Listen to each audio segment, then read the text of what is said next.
So you're playing a WuWa, and as you're looking at the wishing screen, you notice that there are two separate standard banners.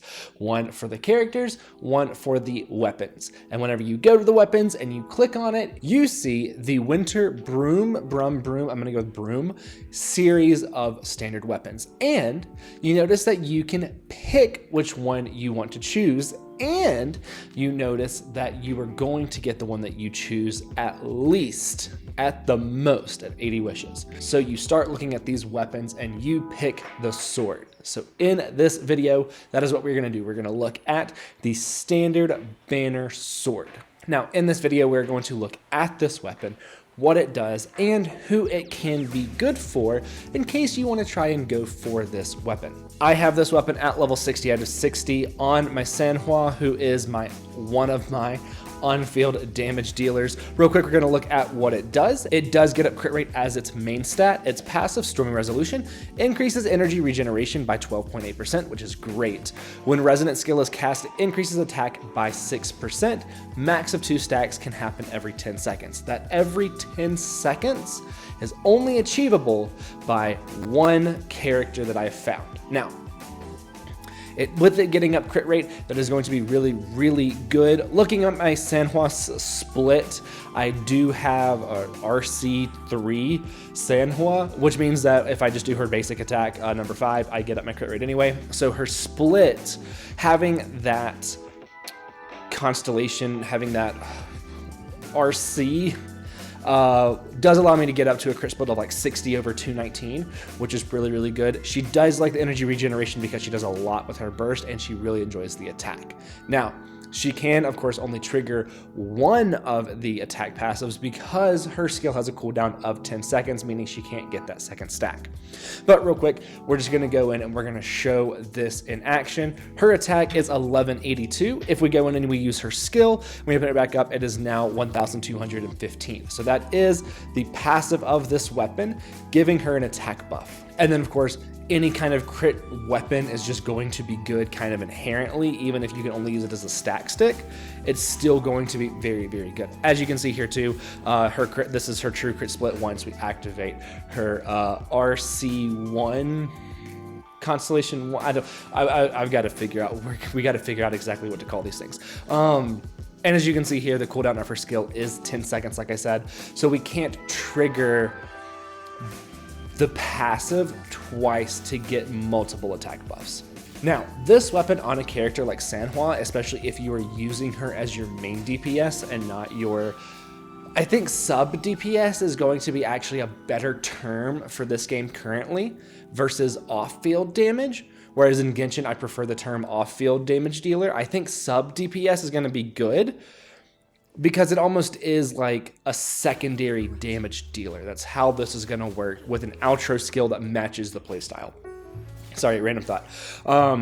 Having Sanhua as your main damage dealer in this instance and not as a sub DPS or a second damage dealer, this weapon is going to be very, very good. We're going to be able to use that crit rate. We're going to be able to use the energy regeneration because Sanhua wants to use her burst a lot because that's where you're going to get a ton of damage from her. And then, of course, getting that attack buff is just going to be nice anyway. And it actually fits pretty well with Sanhua's playstyle because you want to use her skill and her burst kind of in conjunction before you use her heavy attacks and her forte. You kind of have to use them all together. So doing that, you're going to get the attack buff. You're going to really like the crit rate. You're going to like the energy regen. Like, this is going to be a very, very good weapon for really any main on-field damage dealer sword user. But Sanhua can make pretty good use out of it. If we look at the next character, Yang can also make very good use out of it, having her as an on-field damage dealer. I'm using her as my second or my sub DPS to group and also make Sanhua stronger, right? That's what I mean by it's not an off-field, it actually is like a sub DPS. But if you want to make Yang an on-field damage dealer, which I have done before, and I actually did it a lot before swapping over to Sanhua, this weapon can also be really, really good for her. Again, she's going to like the energy regeneration. She's going to like the skill attack buff. She's going to like the crit rate. She also can only trigger one of the a single one of the attack stacks. Her skill cooldown is as well 10 seconds. So she cannot get the secondary stack. If we were to look at a character like Havoc Rover, because Havoc Rover does do a lot of damage, crit rate's gonna be good, attack buff is gonna be good, energy regen is gonna be good, but her skill cooldown, well, her on my account, Rover's skill cooldown is 12 seconds, so you'll never, like, this is getting further away. I think that this weapon, at least the passive, was specifically designed to allow for Dan Jin to take full use of this. Because of how her skill works, you can kind of spam the skill, it drops your HP, but you can use it multiple times, meaning that you can get both attack buffs with Dan Jin, whereas you can't do that with any other sword character. I think any other. I have 5 of the sword characters. I believe I have all but one character in a WuWa. And so that means that we have 5 sword users, including Rover as one. And out of those 5, Dan Jin is the only one that can get the full passive from this weapon. Using the energy regen, using both attack stacks, and using the crit rate, I believe that this weapon was originally designed to work with Dan Jin. I might be wrong on that.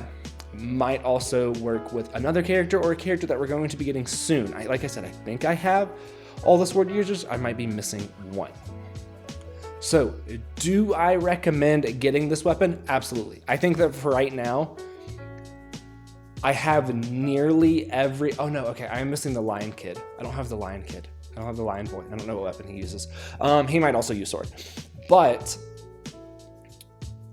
I think that having this separate standard banner for the weapon is actually really, really good. I really, really do recommend pulling on it and getting some of these.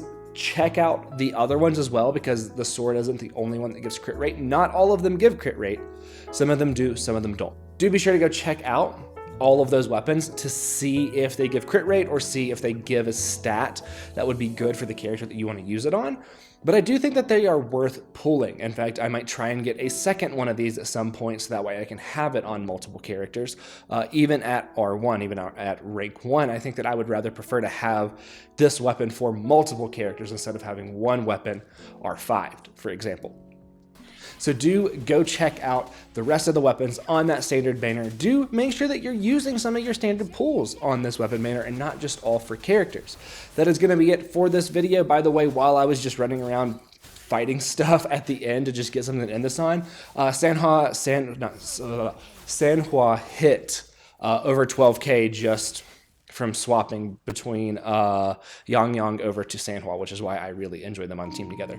So that is going to be it for this video. If you have any questions, do be sure to leave it down in the comments. Myself or somebody else we should answer it, and I'll see you in the next one.